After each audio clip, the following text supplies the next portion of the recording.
بالکل خاموش، سکون، ساکن اور ساکت اور سامت، کہ جیسے ان کے سروں پر پرندے بیٹھے ہیں کہ ذرا جنبش کریں گے تو پرندہ اڑ جائے گا، اس ادب کے ساتھ۔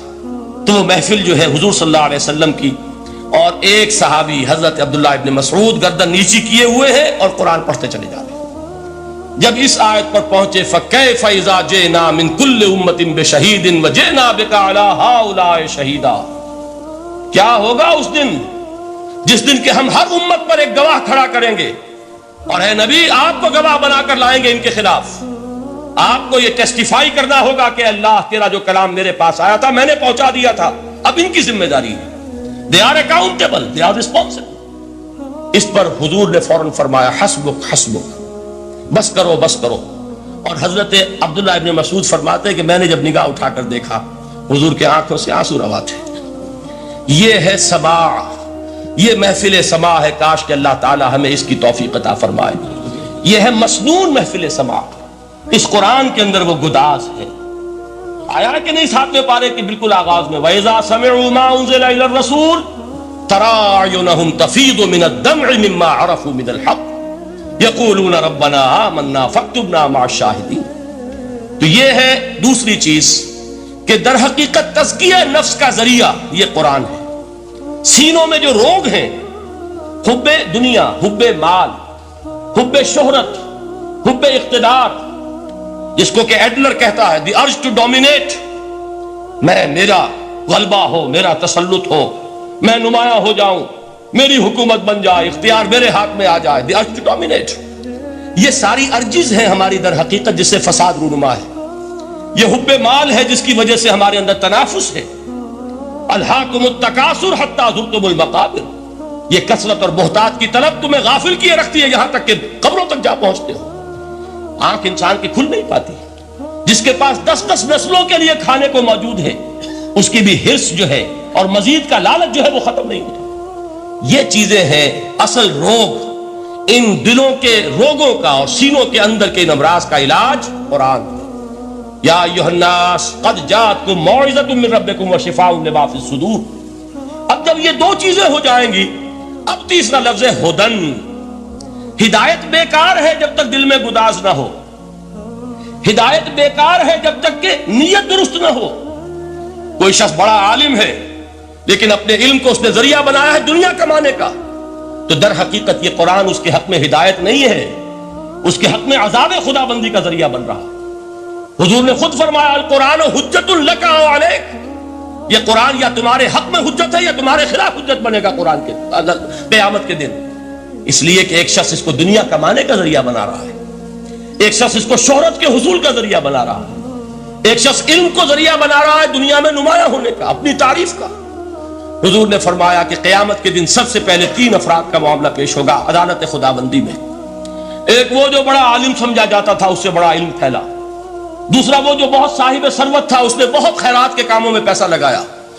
تیسرا وہ جو دنیا میں شہید سمجھا جاتا تھا کہ اللہ کی راہ میں جنگ کرتے ہوئے جان دیا۔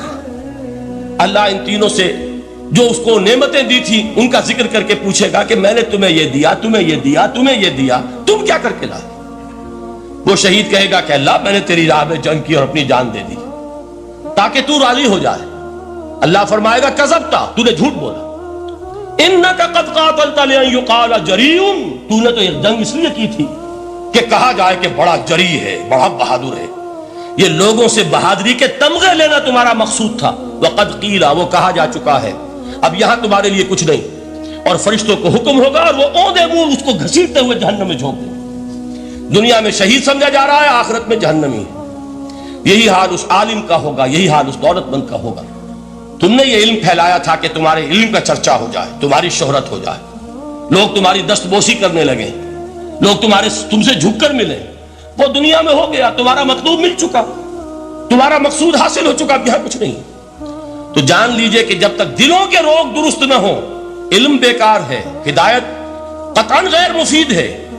پہلے دلوں کا کرست اترے، اس کی سختی دور ہو، یہ ہے موعظہ۔ دلوں کے اندر سے حب جاہ، حب دنیا، حب مال نکلے، یہ ہے تزکیہ، شفاء لما فی الصدور۔ اب ہدایت خدا بندی، اب راستہ آپ دیکھیں گے اور اس راستے پر چلیں گے۔ یہ ہدایت جو ہے دنیا میں، یہی آخرت میں رحمت کی شکل میں ظاہر ہوگی۔ جنہوں نے اس قرآن کی ہدایت سے فائدہ اس دنیا میں اٹھایا، آخرت میں رحمت خدابندی کی بدلیاں ان پر سایہ کریں۔ ایک حدیث میں تو باقاعدہ الفاظ آئے ہیں کہ سورہ بقرہ اور سورہ آل عمران یہ دو بدلیوں کی صورت میں ظاہر ہوں گی میدان حشر میں، اور ان لوگوں پر سایہ کریں گی کہ جن کو ان سے بڑی محبت تھی۔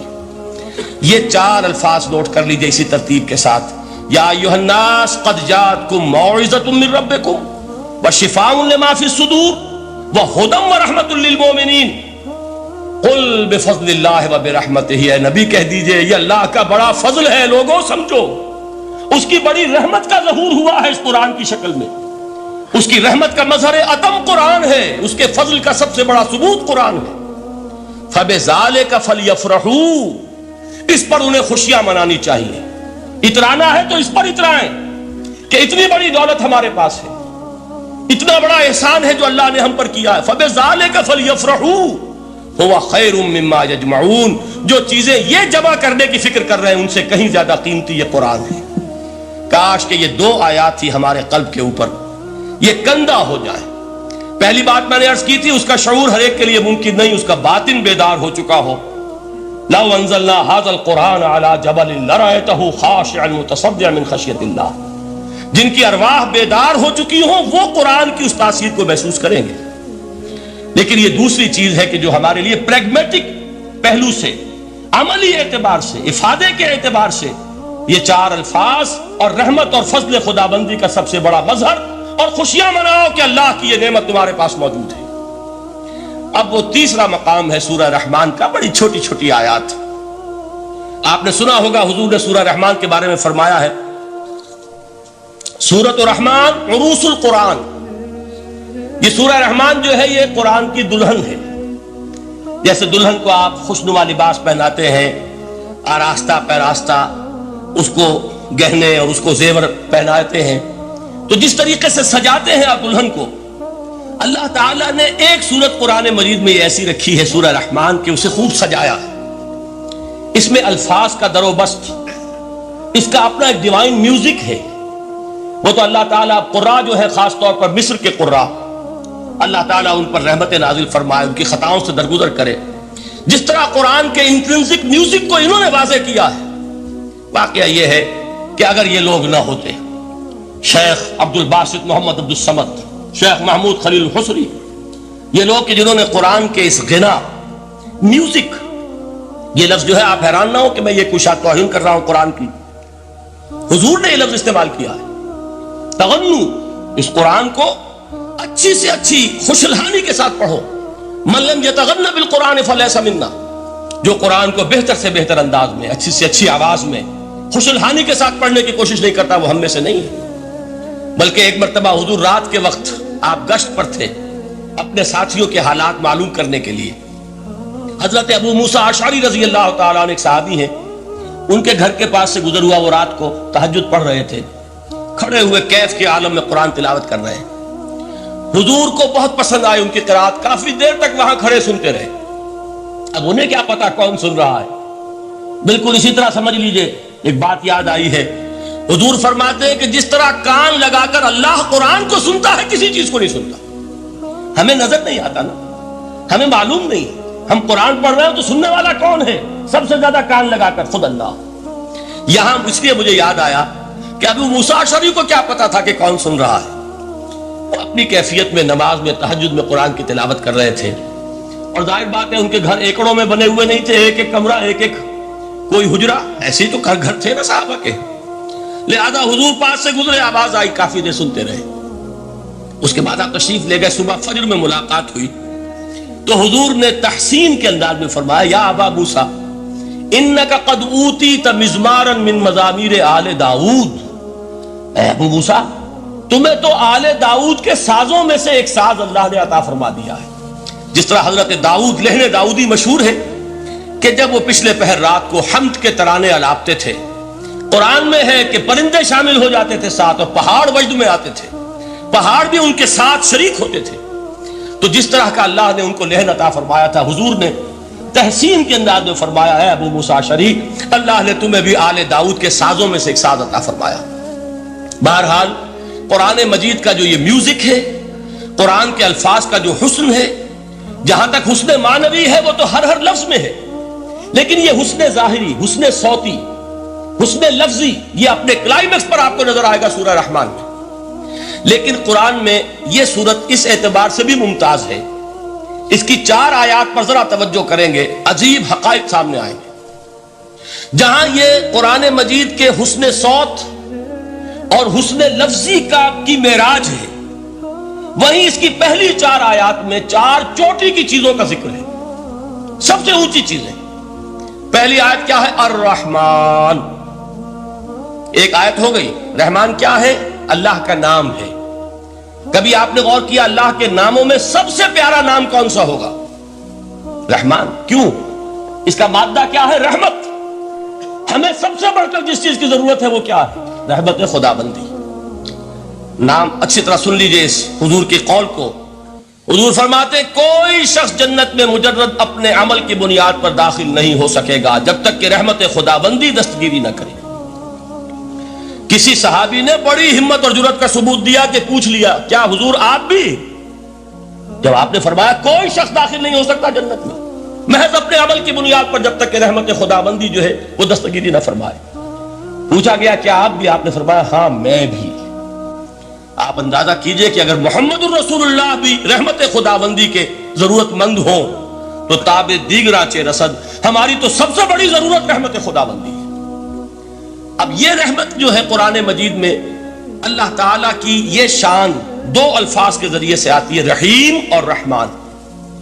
اور کوئی مادہ نہیں ہے جس سے 2 نام بنتے ہوں اللہ کے، لیکن یہ مادہ ہے واحد رحمت کا کہ جس سے رحمان بھی ہے رحیم بھی ہے۔ رحیم صفت مشبہ ہے، رحمت دائم ہو جائے گی، مستقل ہوگی تو رحیم کہیں گے۔ اور رحمان، اس میں رحمت کی ہے وہ شان ہے کہ جیسے ٹھاٹھے مارتا ہوا سمندر ہو، ہیجان کی کیفیت، طوفانی کیفیت، رحمت خداوندی کا طوفانی جوش، وہ ہے رحمان۔ آپ تو رہتے اس علاقے میں ہیں، آپ کو معلوم ہے عرب اگر بھوکا مرا جا رہا ہو تو کیا کہے گا؟ انا جوعان۔ پیاسا مرا جا رہا ہو انا عطشان۔ بہت غضبناک ہوگا غضبان، غضبان آصفہ قرآن میں آیا ہے، بہت غضبناک۔ رحمان جس کی رحمت جو ہے جوش میں ہے، ٹھاٹھے مارتے ہوئے سمندر کے مانند۔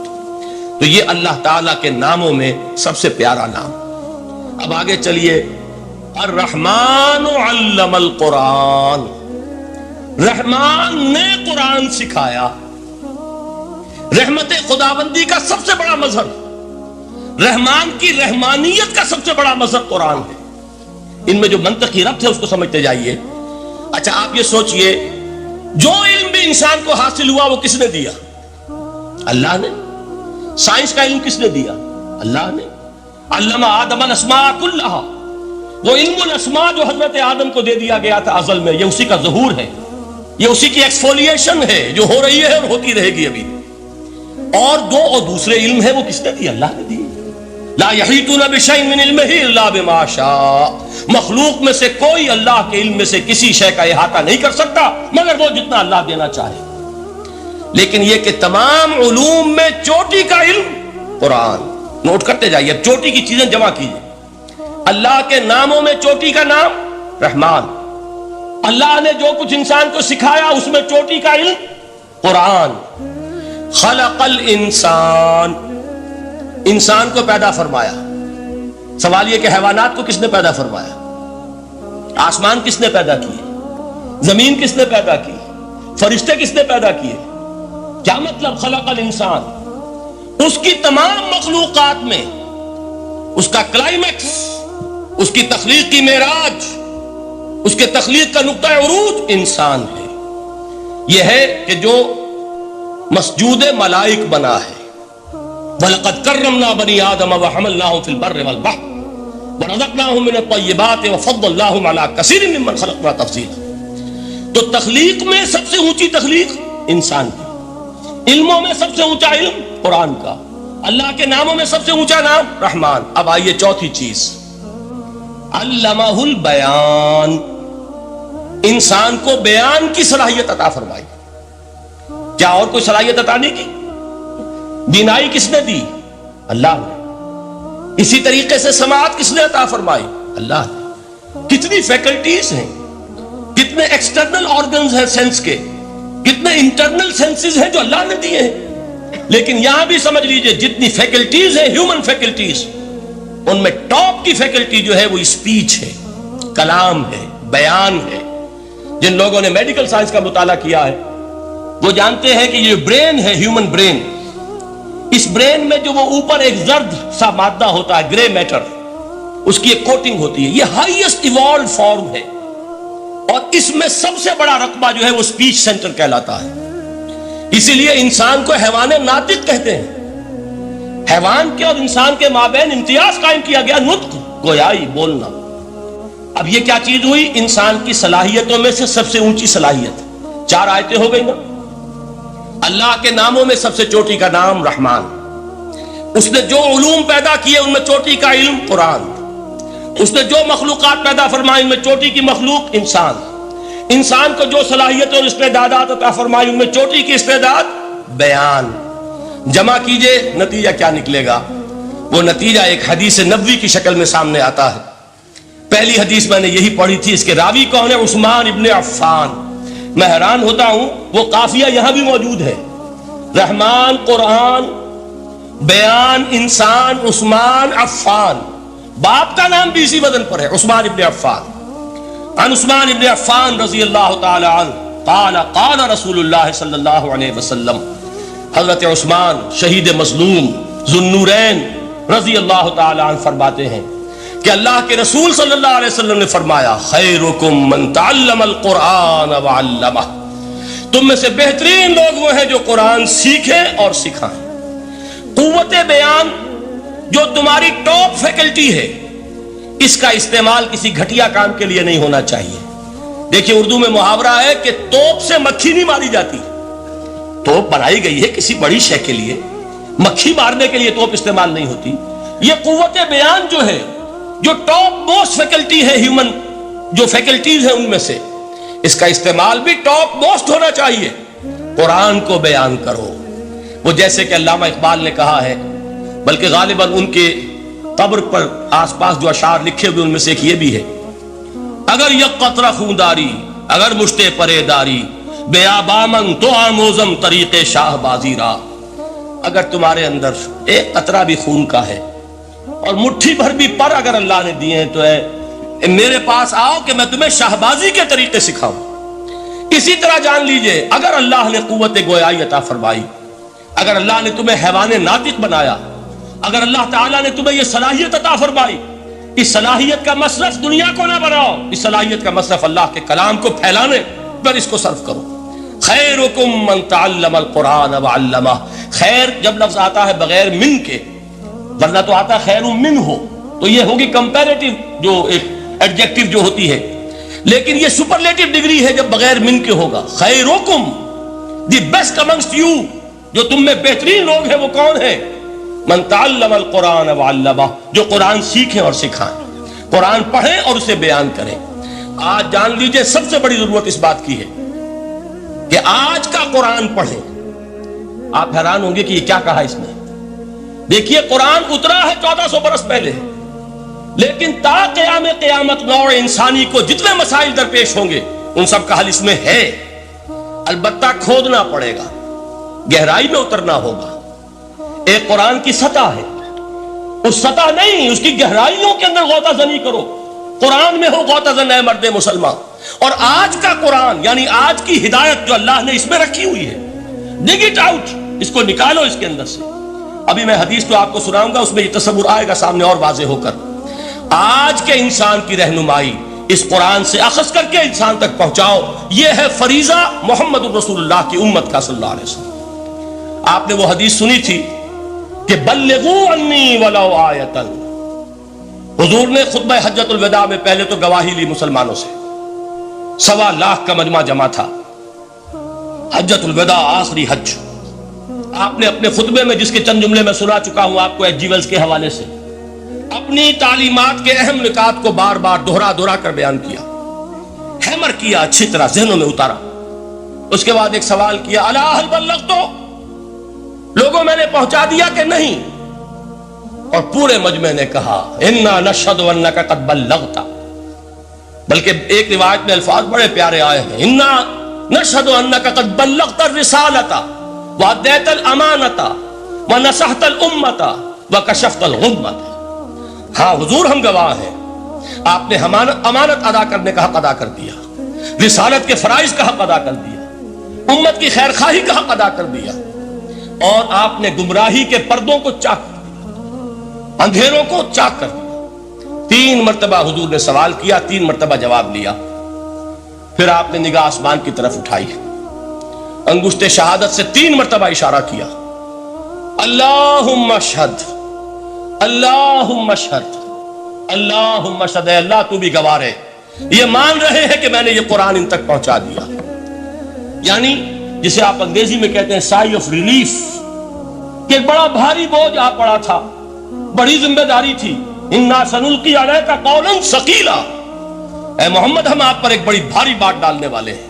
اے اللہ گواہ ہے کہ وہ بوجھ میرے کاندھے سے اتر گیا. یہ تسلیم کر رہے ہیں کہ میں نے حق امانت ادا کر دیا. تیری امانت تھی میرے پاس یہ کلام، اللہ کا یہ پیغام انسانوں کے لیے نازل ہوا محمد پر صلی اللہ علیہ وسلم. تو امانت کا بوجھ کس کے بارے گرا، کس کے کاندھے پر ہے؟ حضور کے. اگر ادا نہ کرتے، ابھی وہ آپ نے آیت سنی تھی، یا ایھا النبی بلغ ما انزل الیک من ربک فإن لم تفعل فما بلغت رسالتہ. یا ایھا الرسول، اے رسول صلی اللہ علیہ وسلم پہنچا دیجئے جو کچھ نازل کیا گیا ہے آپ پر آپ کے رب کی طرف سے، اور اگر بالفرض آپ نے ایسا نہ کیا تو امانت کا حق ادا نہیں ہوگا، رسالت کا حق ادا نہیں ہوگا. حضور نے پہنچا کر گواہی لے کر جیسے کہ ایک اطمینان کا سانس لیا، اللہم اشہد، اللہ تو بھی گواہ رہے. اس کے بعد آپ نے فرمایا تھا وہ چھوٹا سا جملہ جو آپ میں سے ہر شخص بآسانی یاد کر کے اٹھ سکتا ہے، فَلْيُبَلِّغِ الشَّاهِدُ الْغَائِبَ. اب پہنچائیں وہ جو یہاں ہیں ان کو جو یہاں نہیں ہیں، اس لیے کہ میری رسالت پوری نوع انسانی کے لیے. وقت فرصت ہے کہاں، کام ابھی باقی ہے، نور توحید کا اتمام ابھی باقی ہے. ابھی تو ہند تک یہ پیغام جانا ہے، چینیوں تک جانا ہے، ابھی یورپ میں اس پیغام کو پہنچنا ہے. دی اذانیں کبھی یورپ کے کلیساؤں میں، کبھی افریقہ کے تپتے ہوئے صحراؤں میں. یہ کون کرے گا؟ اے امت محمد، یہ ذمہ داری اب تمہاری صلی اللہ علیہ وسلم. اسی کو آپ نے مزید تاکیداً فرمایا، بلغوا انی ولو آیۃ، میرا کوئی امتی بھی اس سے بالکل فارغ نہ رہ جائے، بالکل محروم نہ رہے، ایک آیت بھی پہنچا سکتا ہو تو پہنچائے. یہ ہے وہ ذمہ داری کہ جو اس حدیث کی روح سے خیرکم من تعلم القرآن وعلمہ. ایک ہوتا ہے ذمہ داری کو ایک بوجھ کی حیثیت سے، ایک فرض کی حیثیت سے بیان کرنا. یہاں ہے تشویق اور ترغیب کا انداز. کون نہیں چاہتا کہ میں بہتر سے بہتر کیریئر اختیار کروں؟ کون نہیں چاہتا کہ میری زندگی اعلیٰ سے اعلیٰ ہو؟ کون نہیں چاہتا کہ میرا وقت جو ہے اس کی بڑی سے بڑی قیمت مجھے ملے؟ کاش کہ ہمیں معلوم ہوتا کہ قرآن کا سیکھنا اور سکھانا کتنا اعلیٰ کیریئر ہے. کاش کہ ہمیں معلوم ہوتا کہ قرآن کی تبلیغ اور دعوت، اس میں جو لمحہ گزر رہا ہے وہ کتنا قیمتی ہو گیا ہے، اس کا کتنا بڑا جو ثواب اللہ کے ہاں ملنا ہے. تو خیرکم من تعلم القرآن وعلمہ، تم میں سے بہترین لوگ وہ ہیں جو قرآن سیکھیں اور سکھائیں. دوسری حدیث حضرت عمر سے مروی ہے رضی اللہ تعالیٰ عنہ. یہ پہلی روایت متفق علیہ تھی، بخاری اور مسلم دونوں میں موجود ہے. دوسری روایت صحیح مسلم کی ہے. حضرت عمر فرماتے ہیں، قال قال رسول اللہ صلی اللہ علیہ وسلم، ان اللہ یرفع بہذا الکتاب اقواما ویضع بہ آخرین. اللہ اب اس کتاب کے ذریعے قوموں کو اٹھائے گا اور اسی کو ترک کرنے کے باعث رسوا کر دے. یہ ہے اب ابد الآباد تک کے لیے، خاص طور پر مسلمانوں کے لیے اللہ تعالیٰ کا یہ قانون. اس کتاب کو لے کر اٹھیں گے سربلند ہوں گے، اس کتاب کو پیٹھ دکھائیں گے ذلیل کر دیے جائیں. یہ گویا کہ اب امت مسلمہ کی قسمت جو ہے وہ تلے گی اس کتاب کی میزان میں. اسی میں طے ہوگا کہ ان کے لیے عروج ہو یا زوال ہو. اسی کو وہ جواب شکوہ میں علامہ اقبال نے سادہ ترین الفاظ میں کہا تھا، وہ زمانے میں معزز تھے مسلمان ہو کر اور تم خار ہوئے تاریک قرآن ہو کر. فارسی میں اسی کو مفہوم کو جو ادا کیا ہے جس خوبصورتی سے، اس کا تو جواب نہیں ہے کہ اے مسلمان خار از مہجوری قرآن شدی، تم جو ذلیل و خار ہو گئے ہو دنیا میں. ایک سوال شاعر نے کبھی کیا تھا نا، بڑا پیارا سوال تھا، ہے آج کیوں ذلیل کے کل تک نہ تھی پسند، گستاخی فرشتہ ہماری جناب. بڑا پیارا سوال ہے، جواب علامہ اقبال دے رہے ہیں، خار از مہجوری قرآن شدی، قرآن سے لا تعلق ہونے کی بنیاد پر تم ذلیل و رسوا ہوئے، شکوہ سنجے گردش دوراں شدی، گردش دوراں اور گردش فلک اور فلک ناہنجار اور فلک کج رفتار، اس کو خامخواہ گالیاں دے رہے ہو، اس کا خامخواہ شکوہ کر رہے ہو، شکایت کر رہے ہو، یہ تو اے باد صبائی ہما آوردہ دست، یہ تمہارے اپنے کرتوتوں کا کی صدا ہے جو تمہیں مل رہی ہے، تم نے قرآن کو پیٹھ دکھائی، تم ذلیل و رسوا کر دیا۔ خار از مہجوری قرآن شدی، شکوہ سنجے گردش دوراں شدی، اے چو شبنم بر زمیں افتندئی، در بغل داری کتاب زندئی، اے وہ قوم جو شبنم کی طرح زمین پر پڑی ہے، اغیار اسے پاؤں تلے روند رہے ہیں، جیسے آپ صبح کو سیر کرنے نکلتے ہیں، سبزے پر پڑی ہوئی شبنم اسے آپ روندتے ہیں اپنے قدموں تلے۔ اے امت محمد، آج تو دنیا کی قوموں کے سامنے اسی طرح پابال ہے، سرنگوں ہے، لیکن ہوش میں آ کہ تیری بغل میں وہ کتاب زندہ موجود ہے، وہ کتاب زندہ جس نے کہ دنیا میں یہی جزیرہ نماء عرب وحشی لوگوں کا مسکن، نہ یہاں علم، نہ یہاں تمدن، نہ یہاں تہذیب، نہ یہاں تنظیم، کوئی ڈسپلن نہیں، کوئی حکومت نہیں، کوئی تہذیب نہیں، کچھ نہیں، تاریکیاں ہی تاریکیاں۔ یہی کتاب تھی جس نے اسے منور کیا، یہی کتاب تھی جس نے دنیا کا امام بنایا، یہی کتاب تھی جس نے دنیا کا معلم بنایا، یہ کتاب تھی جس نے نئے نئے علوم ایجاد کرنے سکھائے، یہ کتاب تھی جس کی بدولت یہی عرب تھے جنہوں نے یونان کے فلسفے اور سائنس کو جو مر چکے تھے انہیں زندہ کیا، ان میں نئی چیزوں کا اضافہ کیا اور اسپین کی یونیورسٹیوں کے ذریعے سے یورپ تک دوبارہ پہنچا دیا۔ یہ وہ کتاب ہے، در بغل داری کتاب زندگی۔ اقبال نے کیسے کیسے شکوے کہے ہیں، اسی قرآن میں ہے اب ترک جہاں کی تعلیم، جس نے مومن کو بنایا مہو پرمی کا امیر۔ اس قرآن کو لے کر مسلمان نکلا ہے، ایک ہاتھ میں قرآن، ایک میں تلوار۔ برا نہ مانیے، قرآن تلوار کا نام بھی آپ اپولوجیٹک انداز میں نہ لیا کریں۔ انقلاب کی تکمیل تلوار سے ہوتی ہے، انقلاب کی تمہید کسی کتاب سے ہوتی ہے، اچھی طرح جان لیجیے۔ کبھی انقلاب صرف کتاب سے نہیں آیا، کتاب سے ذہن بدلتے ہیں، کتاب سے فکر بدلتی ہے، کتاب سے سوچ بدلتی ہے، کتاب سے ایک جماعت تیار ہوتی ہے، ایک قوت تیار ہوتی ہے۔ وہ 313 جو میدان بدر میں تھے وہ قرآن کا اعجاز کا ظہور تھے، لیکن ان کے ہاتھوں میں تلوار آئی ہے۔ ہم اسے ڈینائی نہیں کریں گے کہ در حقیقت انقلاب محمدی کی تکمیل میں یقیناً تلوار کا حصہ، لیکن یہ تلوار ہاتھ میں لینے والے آتے کہاں سے اگر قرآن کے ذریعے سے محمد الرسول اللہ نے وہ جماعت تیار نہ کی ہوتی؟ وہ کام کیا ہے، یتلو علیہم آیاتہ ویزکیہم ویعلمہم الکتاب والحکمہ، وہ سارا عمل قرآن کے گرد گھوم رہا ہے جس سے وہ جماعت تیار ہوئی۔ اور پھر اقبال نے اس کو بھی 2 جملوں کے اندر ادا کر دیا، ایک شعر کے 2 مصرے، با نشہ درویشی در ساز و دمادم زن، جو پختہ شوی خدرا بر سلطنت جم زن۔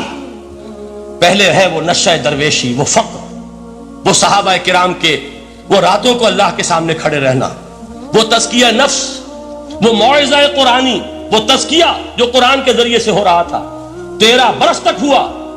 اب جب ایک جماعت تیار ہو گئی، ایک قوت وجود میں آئی، تو اب اس قوت کو محمد رسول اللہ نے باطل کے نظام پر دے مارا، ٹکرایا۔ بانشہ درویشی در ساز و دمادم زن، چوں پختہ شوی خدرا بر سلطنت جم زن۔ تبھی وہ انقلاب آیا، جاء الحق وزهق الباطل ان الباطل كان زهوقا۔ تو اللہ تعالیٰ اس کتاب کو اب میزان بنا چکے ہیں، وبالحق انزلناہ وبالحق نزل، یہ قرآن حق کے ساتھ نازل ہوا ہے، فیصلہ کن کتاب ہے۔ انہ لقول فصل وما هو بالحزل، یہ قول فصل ہے، حزل نہیں ہے، کسی شاعر کی شاعری نہیں ہے کہ آپ نے تحسین کی تو کیا اور نہ کی تو کیا۔ یہ کتاب وہ ہے کہ اگر مانو گے تو مہو پرویں کا امیر بنو گے، اور اگر اس کو پیٹھ دکھائے رکھو گے جیسے دکھائی تم نے تو ذلیل کر دیے جاؤ گے، رسوا کر دیے جاؤ گے، جیسے کہ آج کم سے کم 300 برس سے پوری دنیا میں مسلمان ذلیل اور خوار ہیں۔ خار از مہجوری قرآن شدی، شکوہ سنجے گردش دورہ شدی، اے چو شبنم بر زمیں افتندئی، در بغل داری کتاب زندئی، ان اللہ یرفع بہذا الکتاب اقواما ویضع بہ آخرین۔ رواہ مسلم۔ آخری حدیث جس پر کہ میں اپنی گفتگو ختم کر دوں گا، یہ حضرت علی سے ہے رضی اللہ تعالی عنہ دیکھیے ایک حدیث حضرت عثمان سے، ایک حضرت عمر سے، ایک حضرت علی سے. یہ سب کون ہیں؟ یہ سب ہمارے ہیں. یہ محمد الرسول اللہ صلی اللہ علیہ وسلم کی تربیت کا شاہکار. حضرت ابوبکر رضی اللہ تعالیٰ عنہ سے بھی ایک حدیث مروی ہے، لیکن اس کا متن مجھے یاد نہیں تھا. مفہوم اس کا یہ ہے کہ جس شخص کو اللہ نے قرآن جیسی دولت دی ہو اور پھر بھی کبھی اس کے دل میں یہ خیال آئے کہ اللہ نے اپنے کسی اور بندے کو کوئی زیادہ بڑی نعمت دی ہے، اس نے قرآن کی ناقدری کی. کسی ملینئر کو دیکھ کر اور بلینئر کو دیکھ کر، کسی کا بہت بڑا محل دیکھ کر اگر تمہارے دل میں یہ خیال آیا کہ یہ دولت بڑی ہے اس دولت سے جو تمہارے پاس ہے قرآن کی، تو تم قرآن کی قدر و قیمت سے واقف نہیں. تمہیں معلوم کیا کہ یہ کتنی بڑی دولت ہے. یہ در حقیقت شرح ہے انہی الفاظ قرآنی کی کہ فَبِذَلِكَ فَلْيَفْرَحُوا هُوَ خَيْرٌ مِّمَّا يَجْمَعُونَ. جو کچھ دنیا جمع کرتی ہے، جن کو قیمتی اشیاء سمجھ کر لوگ جمع کرتے ہیں، ان سے کہیں بڑھ کر قیمتی یہ قرآن ہے. تو حضرت ابوبکر سے یہ مروی، حضرت عمر سے ان اللہ یرفع بہذا الکتاب اقواما ویضع بہ آخرین، حضرت عثمان سے خیرکم من تعلم القرآن وعلمہ. اب آئیے حضرت علی، سیدنا علی رضی اللہ تعالی عنہ. وہ حدیث طویل ترین ہے جو مدح قرآن میں محمد الرسول اللہ سے مروی ہے صلی اللہ علیہ وسلم. پوری حدیث مجھے یاد بھی نہیں ہے اور اس کا وقت بھی نہیں ہے، لیکن بڑی پیاری حدیث ہے اس اعتبار سے. آغاز کیسے ہوا؟ حضرت علی فرماتے ہیں قال رسول اللہ صلی اللہ علیہ وسلم انہا ستکون فتنۃ، ان قریب ایک بہت بڑا فتنہ رونما ہوگا. حضور نے خبر دی فتنے کی. حضرت علی فرماتے اس پر میں نے عرض کیا میں نے عرض کیا مل مخرج منہا یا رسول اللہ، اے اللہ کے رسول اس سے نکلنے کا راستہ کون سا ہوگا؟ دیکھیے یہ لکھا ہوا ایگزٹ، نکلنے کا راستہ. اور عام طور پر آپ نے دیکھا ہوگا بڑے ہالز میں یہ سرخ روشنی ہوتی ہے، اس میں اس کا اہتمام کیا جاتا ہے کہ اگر خدا نہ خواستہ کوئی حادثہ ہو جائے لوگوں کو معلوم ہو نکلنے کا راستہ کون سا. یہ مخرج ہے. حضور نے خبر دی کہ فتنہ ہوگا. تو دیکھیے میں ایک بات عرض کیا کرتا ہوں، ذرا توجہ کیجئے. ہمارا حال کیا ہے؟ ہم بڑے ریشنلسٹ قسم کے لوگ ہیں، یہ زمانہ ریشنلزم کا ہے. اگر ہم ہوتے تو کیا پوچھتے؟ وہ فتنہ کیا ہوگا، کیوں ہوگا، کہاں سے آئے گا؟ ہمارے سوال یہ ہوتے کب آئے گا، کیوں، کہاں، کب، کیسے. ان سب کی حیثیت علمی سوالات کی ہے. بھائی کب آئے گا ایک علم ہے، کیسے آئے گا علم ہے، کہاں سے آئے گا علم ہے. لیکن اصل جو عملی اعتبار سے اہمیت والی شے ہے، بچاؤ کا راستہ کون سا ہوگا محمد الرسول اللہ، یہ بتائیے ہم. مل مخرج منہا یا رسول اللہ. حضرت علی نے یہ نہیں پوچھا فتنہ کیا ہوگا، کہاں سے آئے گا حضور، کیوں آ جائے گا، کب آ جائے گا. نہیں، مل مخرج منہا یا رسول اللہ، اے اللہ کے رسول یہ بتائیے کہ جب وہ فتنہ رونما ہوگا تو نکلنے کا راستہ کون سا. اس کا جواب ہے، ارشاد فرمایا محمد رسول اللہ نے، کتاب اللہ، اللہ کی کتاب ہے وہ مخرج. یہ کتاب ہے کہ جس کو تھامو گے تو فتنوں سے محفوظ رہو گے. اس کے بعد آپ فرماتے ہیں فیہ نبأ ما قبلکم وخبر ما بعدکم وحکم ما بینکم. اس میں تم سے پہلوں کی بھی خبریں موجود ہیں، عاد اور سمود اور قوم نوح اور قوم ہود اور قوم لوط اور قوم صالح اور آل فرعون. یہ کون ہے؟ من قبلکم، تم سے پہلے. وفیہ خبر ما بعدکم، جو کچھ تمہارے بعد ہونے والا ہے اس کی خبریں بھی موجود ہیں. لیکن وہ کیسے ہوں گی؟ وہ بٹوین دی لائنز ہوں گی، وہ بین السطور ہوں گی.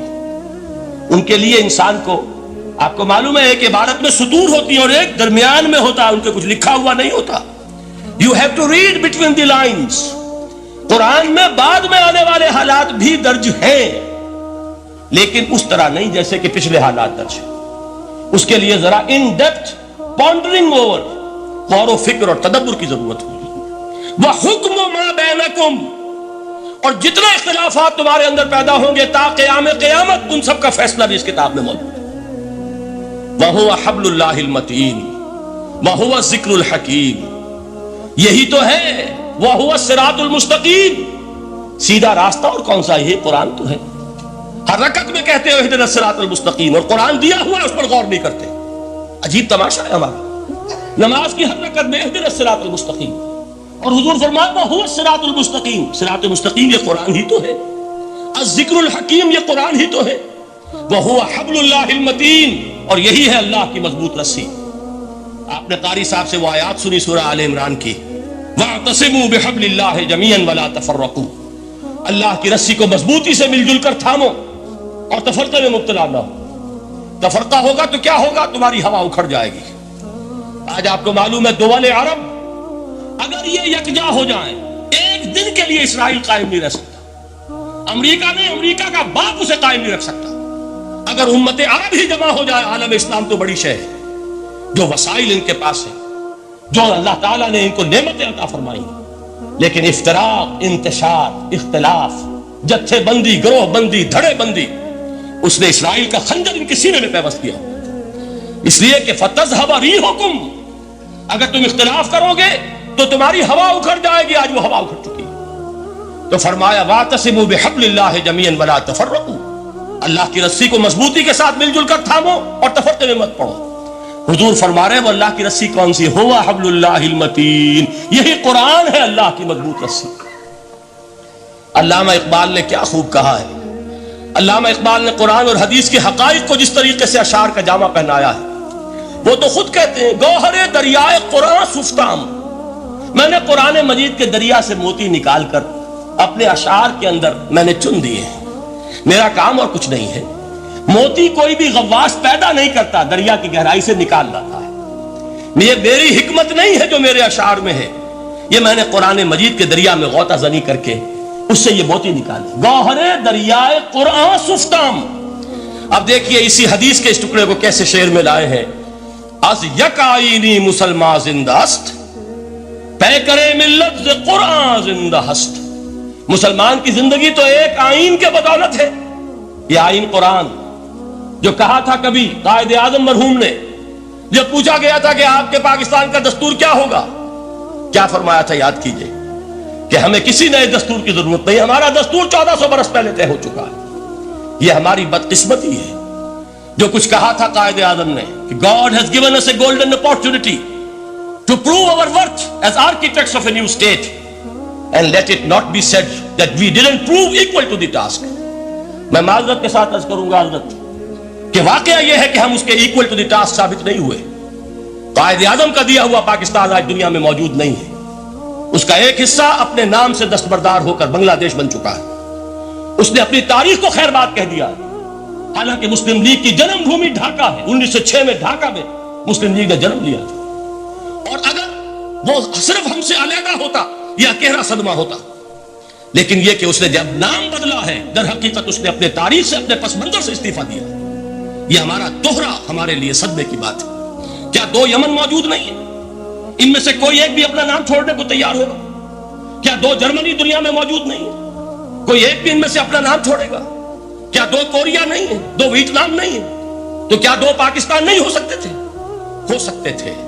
میں یہ کہا کرتا ہوں کہ یہ گہرا صدمہ ہے علیحدگی، اور دوہرا صدمہ ہے، اور اس سے کہیں زیادہ بڑا کہ انہوں نے اپنا نام بدل دیا، اپنی آئیڈینٹی چینج کر دی، انہوں نے وہ نام اپنے ماتھے سے اتار کر خلیج بنگال کے اندر دبو دیا۔